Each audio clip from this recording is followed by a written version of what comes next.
많은 부모님들이 자녀의 키가 크기를 원하고 성장에 대해서 관심이 굉장히 많습니다. 그래서 과연 소아청소년이 정상적으로 어떻게 자라고 대표적인 성장 질환은 어떤 것들이 있는지에 대해서 알아보겠습니다. 정상적인 성장 단계는 임신을 해서 엄마 뱃속에 있는 태아기부터 시작을 해서 출생 후 2세까지의 유아기, 2살부터 사춘기 전까지의 소아기, 그리고 사춘기 시기를 거쳐서 성인기의 성장이 멈추게 됩니다. 그 왼쪽 그림을 보시면 연령별, 성별 성장 속도를 나타내고 있는데 출생에서 2살까지는 1년에 10cm 내지 20cm 아주 급격히 자라는 제일 급성장기에 해당이 되고 소아기 동안에는 사춘기 전까지 1년에 5 내지 6cm 정도 자라게 되고요.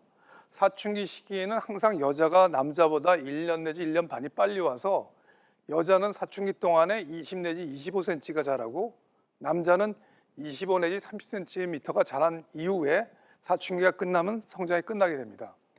오른쪽 그림은 실제 성장 곡선인데 우리가 태어날 때 신생아가 약 50cm 정도 되거든요. 유소아기를 거쳐서 청소년기를 거쳐가지고 현재 한국 성인 남자의 평균 키는 174cm, 여자는 161cm가 됩니다. 우리가 병적으로 키 작은 아이, 저신장 아동은 같은 연령 및 성별에서 300분위수 이하, 그러니까 다시 말하면 100명 중에서 가장 작은 아이 3번째 이내에 들게 되면 저신장 아동이라고 할 수가 있고, 성장 속도가 만약 1년에 4cm 미만 자라게 되면 성장 장애라고 얘기를 합니다. 이런 저신장의 원인은 먼저 병이 아닌 정상적 저신장 중에서 부모의 키가 작아서 유전적으로 키가 작은 가족성 저신장이 가장 흔하고, 그 다음에 또래보다 사춘기 발달이 늦게 와서 늦게 자라지만 나중에는 결국 자기의 본래의 정상 성장이 되는 체지성 성장 지연 등이 있습니다. 병적인 이유로는 선천성으로 골격계나 염색체 이상, 영양 결핍, 그 다음에 만성적으로 심장이나 콩팥, 폐 질환 등이 있을 때 저신장을 초래하게 되고, 내분비적 질환 중에서 성장에 가장 중요한 성장 호르몬이 부족하다든가 또는 성 호르몬이 과잉으로 분비되는 성조숙증 때 저신장을 초래할 수 있습니다. 저신장을 평가할 때 다음에 4가지 상황이 굉장히 중요한데, 첫 번째는 부모의 키, 성장 속도가 정상인지, 사춘기 발달이 너무 빠르거나 반대로 느리지는 않는지, 골릴령이라고 해서 뼈의 발달 정도를 가지고 신체 나이를 측정하고 있습니다.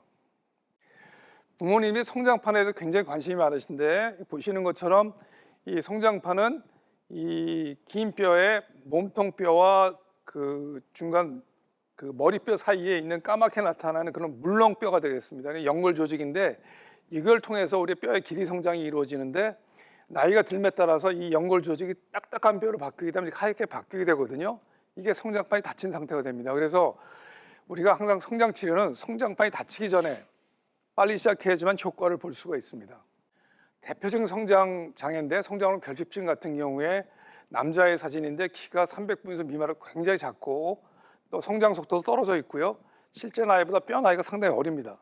오른쪽에 성장 곡선을 보시면 가장 작은 300분위수 이하에 해당되는 성장 곡선을 나타내면서 시간이 지날수록 점점 성장 곡선이 이탈되는 그러한 모양을 나타내게 됩니다.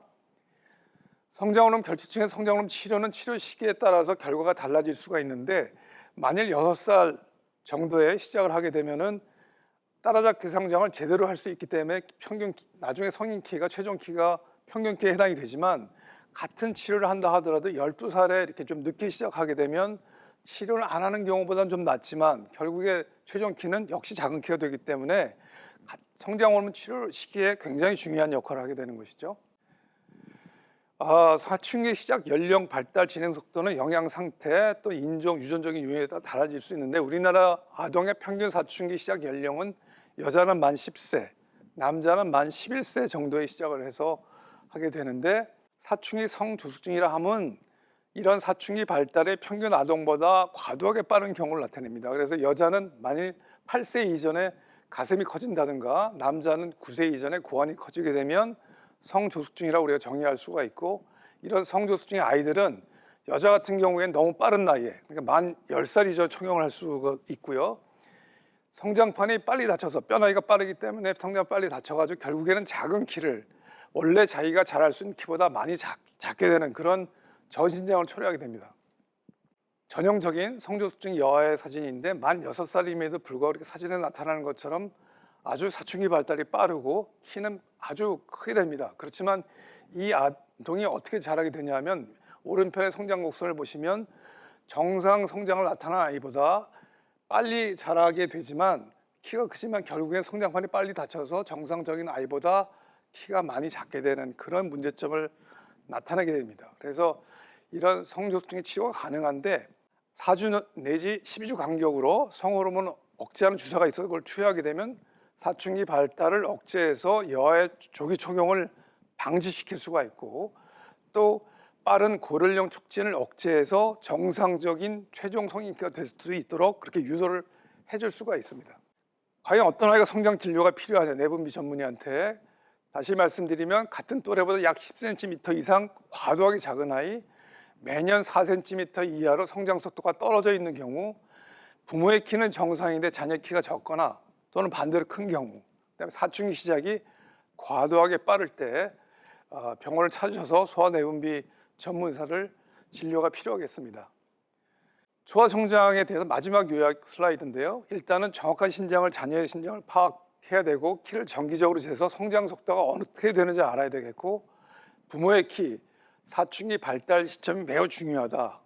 그 다음에 자녀의 성장이 제대로 이루어지기 위해서는 균형 잡힌 적절한 영양, 그 다음에 하루에 30분 이상의 규칙적인 운동, 또 8시간 이상의 충분한 수면이 필요하겠다. 그리고 진단과 치료는 빠를수록 효과가 있어서 치료 시기를 놓치지 않아야 된다는 강조하면서 제 강의를 마치도록 하겠습니다. 감사합니다.